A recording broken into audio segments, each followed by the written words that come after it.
Welcome to Bihar matters. आज के इस डीप डाइव में हम एक बहुत ही क्रिटिकल टॉपिक पर डिस्कशन करने वाले हैं। बिल्कुल। आज हम डीपली एनालाइज करेंगे बिहार स्टेट फॉरेस्ट रिपोर्ट 2023 को, जिसे कॉमनली ISFR 2023 भी कहा जाता है। राइट। और चाहे BPSC हो, BSSC, SSC, रेलवे, SI या फिर टीचर एग्जाम्स हो, इन सभी कॉम्पिटिटिव एग्जाम्स के पॉइंट ऑफ व्यू से ये टॉपिक एक तरह से कोर सिलेबस का हिस्सा है। सही बात है, क्योंकि यहाँ सिर्फ पेड़ पौधों की बात नहीं हो रही है। यहाँ एनवायरनमेंट, ज्योग्राफी और स्टेट की इकोनॉमी आपस में टकराते हैं। तो स्टूडेंट्स के लिए इन आंकड़ों को समझना बहुत ज़रूरी हो जाता है। एग्जैक्टली। तो आज का जो हमारा मिशन है इस डिस्कशन का, वो सिर्फ नंबर्स या परसेंटेजेस रटना नहीं है जी, बल्कि ये समझना है कि बिहार जैसे हाई पॉपुलेशन डेंसिटी वाले स्टेट में आखिर इस हरियाली की ग्राउंड रियलिटी है क्या, नेशनल एवरेज के कंपैरिजन में स्टेट कहाँ स्टैंड करता है, और सबसे इम्पोर्टेंट आगे के लिए क्या स्ट्रैटेजीज बनाई जा रही हैं। हाँ, मतलब बिना किसी हेवी टर्मिनोलॉजी के हम इन नंबर्स के पीछे की जो एक एक्चुअल ज्योग्राफिकल स्टोरी है उसको डिकोड करने वाले हैं। बिल्कुल। तो चलिए सीधे द बिग पिक्चर पर आते हैं। किसी भी स्टेट का ग्रीन स्टेटस समझने के लिए उसका टोटल एरिया देखना पड़ता है। डेटा के हिसाब से बिहार का टोटल ज्योग्राफिकल एरिया लगभग 94,163 स्क्वायर किलोमीटर्स है। जी, 94,163 स्क्वायर किलोमीटर्स। राइट। अब इस मैसिव एरिया में जो फॉरेस्ट कवर है वो सिर्फ 7,532 स्क्वायर किलोमीटर्स निकल कर आता है, जो कि टोटल एरिया का बेरली 8.0% है। हाँ, सिर्फ 8%। ये एक ऐसा डेटा पॉइंट है जो स्टेट को देश के सबसे कम फॉरेस्ट कवर वाले स्टेट्स की लिस्ट में बॉटम पर ला खड़ा करता है। देखिए, यहाँ पर ना स्टूडेंट्स को दो टेक्निकल टर्म्स के बीच का डिफरेंस बिल्कुल क्लियर रखना चाहिए। एक होता है फॉरेस्ट कवर, हाँ, और दूसरा होता है ट्री कवर। राइट।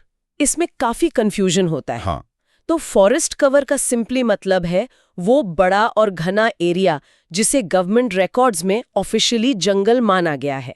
वहां एक प्रॉपर इकोसिस्टम काम कर रहा है। अच्छा। और ट्री कवर? ट्री कवर का मतलब है उन ट्रेडिशनल फॉरेस्ट बाउंड्रीज के बाहर वाले पेड़, जैसे हाईवेज के किनारे लगे पेड़, या किसान के खेत की बाउंड्री पर लगे पेड़, या फिर सिटीज के अंदर के छोटे पार्क्स। ओ, मतलब जो छोटे छोटे पैचेस में पेड़ होते हैं। एग्जैक्टली। और बिहार के केस में ये जो ट्री कवर है ये 2371 स्क्वायर किलोमीटर्स है, जो एरिया का लगभग 2.7% बनता है। तो अगर हम इन दोनों को ऐड कर दें, मतलब 8.0% फॉरेस्ट कवर और 2.7% ट्री कवर, तब जाकर हमें स्टेट का टोटल ग्रीन कवर मिलता है। सही कैलकुलेशन है, जो कि टोटल 9,903 स्क्वायर किलोमीटर्स होता है, यानी 10.7%। लेकिन असली चिंता का विषय तो तब सामने आता है जब हम इस 10.7% को नेशनल एवरेज से कंपेयर करते हैं। बिल्कुल। अगर हम पूरा इंडिया का फॉरेस्ट कवर देखें तो वो 21.76% है, और टोटल ग्रीन कवर देश का 25.17% है, और बिहार का है सिर्फ 10.7% पर। ये डिफरेंस वाकई बहुत बड़ा है। इसको ऐसे इमेजिन किया जा सकता है कि अगर पूरे देश के फॉरेस्ट एरिया को एक बड़ी हरी भरी चादर मान लिया जाए तो उसमें बिहार का हिस्सा उस चादर के एक छोटे से रुमाल जैसा है। ये काफी अच्छी एनालॉजी है, लेकिन यहाँ सवाल ये उठता है कि आखिर ये परसेंटेज इतना कम क्यों है? क्या ये सिर्फ डिफॉरेस्टेशन का नतीजा है या ज्योग्राफी का भी कोई रोल है इसमें? देखिए, इसको सिर्फ डिफॉरेस्टेशन कहकर डिसमिस नहीं कर सकते। इसके पीछे का जो मेन वाई है वो बिहार का ज्योग्राफी है, स्पेशली नॉर्थ बिहार का टोपोग्राफी। नॉर्थ बिहार का टोपोग्राफी, राइट। वो तो मेजरली फ्लड प्लेन्स है ना। एग्जैक्टली। नॉर्थ बिहार का मैक्सिमम एरिया रिवर्स द्वारा लाए गए अलूवियल डिपॉजिट से बना है। ये दुनिया की सबसे उपजाऊ यानी सबसे फर्टाइल सॉइल्स में से एक है। तो मतलब जहां जमीन इतनी उपजाऊ होगी वहां नेचुरली इकोनॉमी और लाइफ एग्रीकल्चर पर ही आधारित होगी। बिल्कुल। और हिस्टोरिक टाइम से ही वहां इंटेंसिव एग्रीकल्चर हो रहा है। अब जब उस हाईली फर्टाइल लैंड पर एक बहुत ज्यादा डेंस पॉपुलेशन का प्रेशर आता है, तो जमीन का एक एक इंच बहुत वैल्यूएबल हो जाता है। सही बात है। या तो लोग वहाँ खेती करेंगे पेट भरने के लिए, या फिर घर बनाएंगे रहने के लिए। हाँ। तो नेचुरल फॉरेस्ट के पनपने के लिए वहां नेचुरली जगह बचती ही नहीं है। नॉर्थ बिहार में जंगल इसीलिए कम है क्योंकि वहां की जमीन ने एक मैसिव पॉपुलेशन को सस्टेन करने की जिम्मेदारी उठा रखी है। ये एक बहुत ही क्लियर और लॉजिकल एक्सप्लेनेशन है, लेकिन इससे एक और बड़ा सवाल पैदा होता है। अगर नॉर्थ बिहार में फ्लड्स और खेती के कारण जंगल नहीं है, तो ये जो बचा हुआ 8% फॉरेस्ट कवर है स्टेट का, ये आखिर छिपा कहाँ है? यही हमारी डिस्कशन का सेकंड मेजर सेक्शन है, द ग्रीन पॉकेट्स। राइट। कहाँ हैं आखिर ये फॉरेस्ट्स? अगर हम डिस्ट्रीब्यूशन देखें तो स्टेट के फॉरेस्ट मेनली साउथ बिहार के प्लाटो रीजन्स में कॉन्सेंट्रेटेड हैं, स्पेशली कैमूर रोहतास बेल्ट और जमुई बांका फॉरेस्ट एरिया में। अगर डिस्ट्रिक्ट्स की रैंकिंग देखी जाए एग्जाम्स के पर्सपेक्टिव से तो नंबर 1 पर कैमूर आता है ना जी। कैमूर में स्टेट का सबसे बड़ा फॉरेस्ट एरिया है, लगभग 1025 स्क्वायर किलोमीटर्स। इसका मेन रीजन वहाँ का कैमूर प्लेटो इकोसिस्टम है, जो कि शायद विंध्यन रेंज का ही एक्सटेंशन है। बिल्कुल सही। वो एक रॉकी और अनइवन टेरेन है। अब क्योंकि वहाँ नॉर्थ बिहार जैसी स्मूथ और आसान खेती नहीं हो सकती, इसलिए हिस्टोरिकली वहाँ के जंगल बचे रह गए। राइट। जमीन खेती के लायक नहीं थी, इसलिए वहां पेड़ बचे रह गए। और सेकंड रैंक पर कौन सा डिस्ट्रिक्ट है? सेकंड पर है वेस्ट चंपारण 908 स्क्वायर किलोमीटर्स के साथ, और थर्ड पर जमुई है 671 स्क्वायर किलोमीटर्स के साथ। वेट, एक मिनट, यहाँ एक बहुत बड़ा ज्योग्राफिकल कॉन्ट्रडिक्शन आ रहा है। क्या? हमने अभी थोड़ी देर पहले कम्प्लीटली एस्टैब्लिश किया कि नॉर्थ बिहार में इंटेंसिव एग्रीकल्चर और फ्लड्स की वजह से जंगल लगभग 0 हैं। हाँ बिल्कुल। लेकिन ये जो सेकंड रैंक वाला डिस्ट्रिक्ट है वेस्ट चंपारण, ये तो स्टेट मैप के एकदम नॉर्थ वेस्ट कॉर्नर में है। तो जब पूरे नॉर्थ में सिर्फ खेती हो रही है, तो वेस्ट चंपारण में ऐसा क्या मैजिक हो रहा है कि वहां 908 स्क्वायर किलोमीटर्स का फॉरेस्ट कवर मिल गया? ये बहुत ही शार्प ऑब्जर्वेशन है और स्टूडेंट्स अक्सर इसमें कंफ्यूज होते हैं। वेस्ट चंपारण की ज्योग्राफिकल रियलिटी बाकी नॉर्थ बिहार से बिल्कुल अलग है। अच्छा, वो कैसे? इसका रीजन है एक स्पेसिफिक टेरेन जिसे टराई आर्क लैंडस्केप कहा जाता है। इसको थोड़ा ब्रेक डाउन करते हैं। जब हिमालयन रिवर्स पहाड़ों से नीचे प्लेन्स की तरफ आती हैं, तो फुट हिल में एक पत्थरों और कंकड़ वाला जोन आता है जिसे हम भाभर कहते हैं। हाँ, ज्योग्राफी में पढ़ा है। वहां नदियां पत्थरों के नीचे गायब हो जाती हैं। एग्जैक्टली, रिवर्स अंडरग्राउंड हो जाती हैं। लेकिन भाबर के ठीक बाद जो जोन आता है जहां वो अंडरग्राउंड पानी वापस सरफेस पर आता है, उसे तराई कहते हैं। ओह, तो सरफेस पर पानी आने की वजह से वो एरिया स्वम्पी या दलदली हो जाता होगा? बिल्कुल, वो एरिया हाईली मॉइस्ट और मार्शी बन जाता है। अब ऐसी एक्सट्रीम मॉइस्चर वाली जमीन एग्रीकल्चर के लिए उतनी इजी नहीं होती, लेकिन डेंस और थिक फॉरेस्ट के ग्रो करने के लिए ये परफेक्ट कंडीशन है। वाओ, मतलब ज्योग्राफी ने खुद ही डिसाइड कर लिया कि कहाँ खेती होगी और कहाँ जंगल होंगे। हाँ, और इसीलिए वेस्ट चंपारण में स्टेट का सबसे वाइटल फॉरेस्ट इकोसिस्टम मिलता है, जो कि वाल्मीकि टाइगर रिजर्व है। राइट, बिहार का इकलौता टाइगर रिजर्व। जी, और ये सिर्फ टाइगर्स के लिए नहीं, बल्कि इस पूरे तराई आर्क लैंडस्केप की बायोडाइवर्सिटी को बचाकर रखने वाला सबसे क्रूशियल सेंटर है। और इस रिपोर्ट में फॉरेस्ट टाइप्स का भी जिक्र है, राइट? जैसे कि ट्रॉपिकल मॉइस्ट डेसिडुअस फॉरेस्ट्स, जो वही वेस्ट चंपारण वाले मॉइस्ट एरियाज में मिलते हैं। बिल्कुल, और दूसरा टाइप है ट्रॉपिकल ड्राई डेसिडुअस फॉरेस्ट्स, जो साउथ बिहार के कैमूर जैसे ड्राई रॉकी एरियाज में मिलते हैं।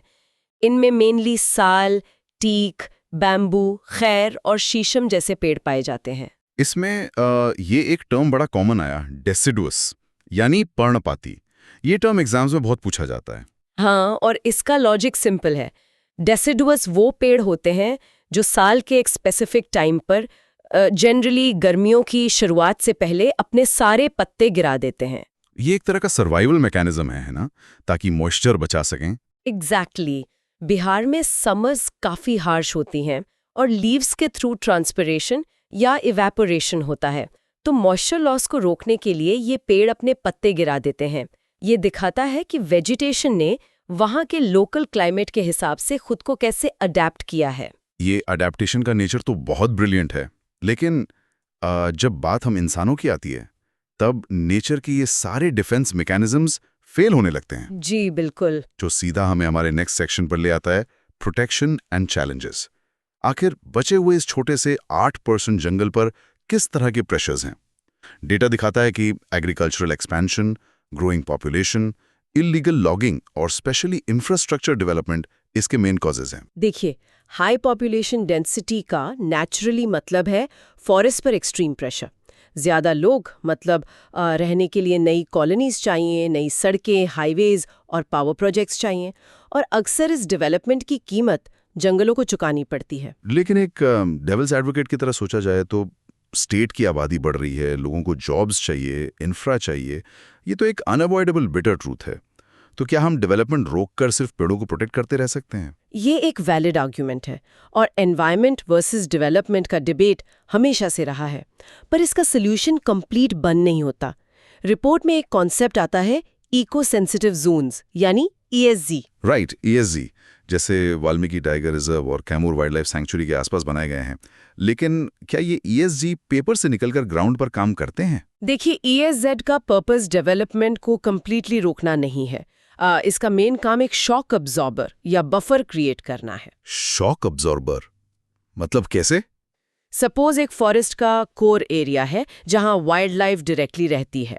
अगर आप उस कोर एरिया की बाउंड्री से बिल्कुल सटाकर कोई सीमेंट फैक्ट्री या मैसिव हाईवे बना देंगे तो वहां का पोल्यूशन, नॉइज और ह्यूमन एक्टिविटी उस कोर फॉरेस्ट को अंदर से डिस्ट्रॉय कर देगा। हाँ, जानवर वहां सर्वाइव नहीं कर पाएंगे। एग्जैक्टली। तो ESZ उस कोर फॉरेस्ट और बाहरी अर्बन डेवलपमेंट के बीच एक ट्रांजिशन जोन बनाता है। ये फिक्स करता है कि इस बफर एरिया में ऑर्गेनिक फार्मिंग या small scale eco friendly activities तो हो सकती हैं, लेकिन हेवी माइनिंग या पोल्यूटिंग इंडस्ट्रीज बिल्कुल अलाउड नहीं है। कॉन्सेप्ट तो बहुत सॉलिड है, लेकिन ग्राउंड रियलिटी पर इन जोन्स को मॉनिटर कैसे किया जाता है? मतलब स्टेट पुलिस या फॉरेस्ट गार्ड्स तो हर पेड़ के पास खड़े नहीं हो सकते ना टिम्बर माफियाज को रोकने के लिए। पहले ये मॉनिटरिंग जेन्युइनली एक चैलेंज था, लेकिन अब सैटेलाइट मॉनिटरिंग ने गेम चेंज कर दिया है।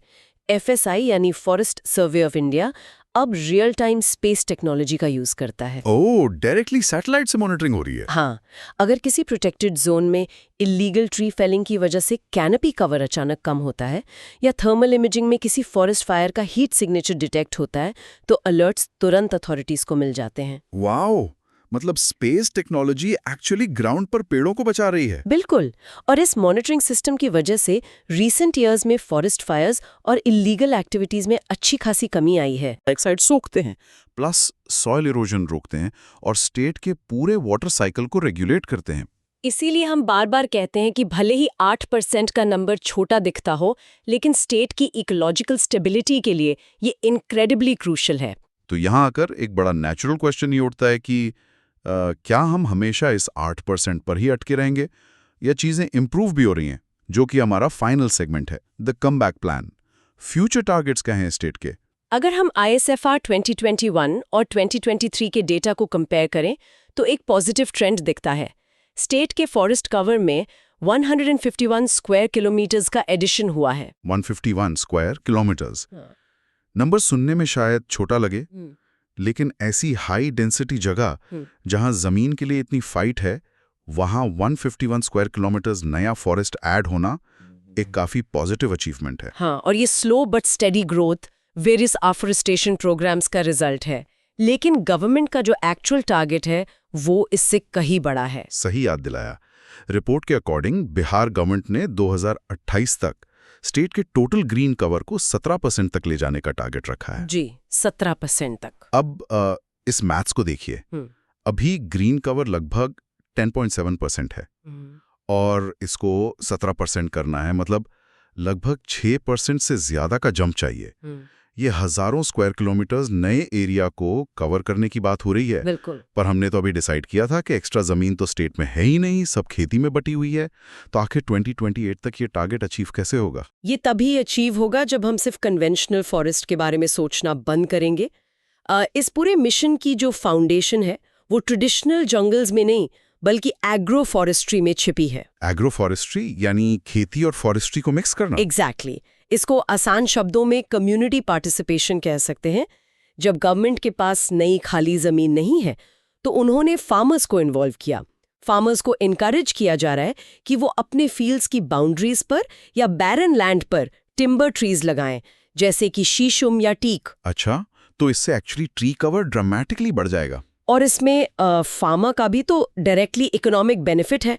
वो अपनी फसल तो उगा ही रहा है, पर बाउंड्री पर लगे ये पेड़ उसके लिए एक फिक्स डिपॉजिट की तरह है। 10-15 साल बाद जब वो मैच्योर होंगे तो फार्मर को टिम्बर से अच्छी खासी मोटी इनकम होगी। Compensatory afforestation fund management and planning authority, right, Campa. ये भी एग्जाम्स में अक्सर पूछा जाता है। ये बेसिकली एक कार्बन क्रेडिट बैंक अकाउंट की तरह काम करता है। हाँ, इसका रूल क्लियर है। अगर किसी इंफ्रास्ट्रक्चर प्रोजेक्ट जैसे बाईपास रोड या फैक्ट्री के लिए फॉरेस्ट एरिया क्लियर करना जरूरी हो जाता है, तो उस एजेंसी को कैंपा फंड में एक हैवी अमाउंट डिपॉजिट करना पड़ता है। और फिर उस फंड से दुगने पेड़ किसी और जगह लगाए जाते हैं ना? बिल्कुल, और वाइल्ड लाइफ कंजर्वेशन और इंफ्रास्ट्रक्चर अपग्रेड में भी वो फंड यूज होता है। और इन सारे स्कैटर्ड एफर्ट्स को एक सिंगल विजन में जोड़ने का काम कर रहा है एक बहुत ही एम्बिशियस मिशन, जल जीवन हरियाली मिशन, जो कि 2019 में लॉन्च हुआ था। ये प्योरली एक मास मूवमेंट है। जी। और एग्जाम्स के लिए स्टूडेंट्स को ये ध्यान रखना है कि ये मिशन सिर्फ पेड़ लगाने के बारे में नहीं है। ये एफोरेस्टेशन, वाटर कंजर्वेशन और क्लाइमेट रेजिलियंस का एक इंटीग्रेटेड अप्रोच है। वाह।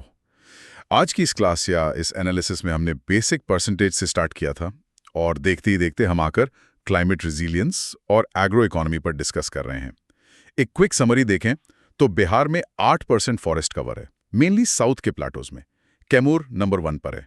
नॉर्थ वेस्ट में वाल्मीकि टाइगर रिजर्व है। और फ्यूचर फोकस 2028 तक 17% ग्रीन कवर लाने पर है, स्पेशली एग्रो फॉरेस्ट्री के थ्रू। एग्जैक्टली। और फैक्ट्स के साथ साथ ये कॉन्सेप्ट भी क्लियर होना चाहिए कि गवर्नमेंट का फोकस एनवायरनमेंट को इकोनॉमी से बैलेंस करने पर है। बिल्कुल सही कहा। और इस डिस्कशन के एंड में एक बड़ा प्रोवोकेटिव थॉट ध्यान में आता है। हम 17% टारगेट के लिए एग्रो फॉरेस्ट्री पर इतना जोर दे रहे हैं जी। तो क्या ऐसा वक्त आने वाला है जब बिहार में पेड़ और जंगल सिर्फ एनवायरनमेंट बचाने का मैकेनिज्म नहीं रहेंगे, बल्कि वो डायरेक्टली रूरल इकोनॉमी और फार्मर्स की लाइवलीहुड का सबसे बड़ा आधार बन जाएंगे? क्या ये ग्रीन कवर टारगेट सिर्फ इकोसिस्टम के लिए नहीं, बल्कि स्टेट की इकोनॉमिक प्रोस्पेरिटी का एक नया टूल बन सकता है? ये पर्सपेक्टिव बहुत वैलिड है और एग्जाम्स में आंसर लिखते वक्त कैंडिडेट्स इस थॉट प्रोसेस को बिल्कुल यूज कर सकते हैं। इकोनॉमी और इकोलॉजी दोनों साथ बढ़ें, यही अल्टीमेट गोल होना चाहिए। सही बात है, दोनों का साथ चलना जरूरी है। तो इस आशा के साथ कि स्टूडेंट्स इन पॉइंट्स को प्रॉपरली रिवाइज करेंगे, आज के इस एनालिसिस को हम यहीं कंक्लूड करते हैं।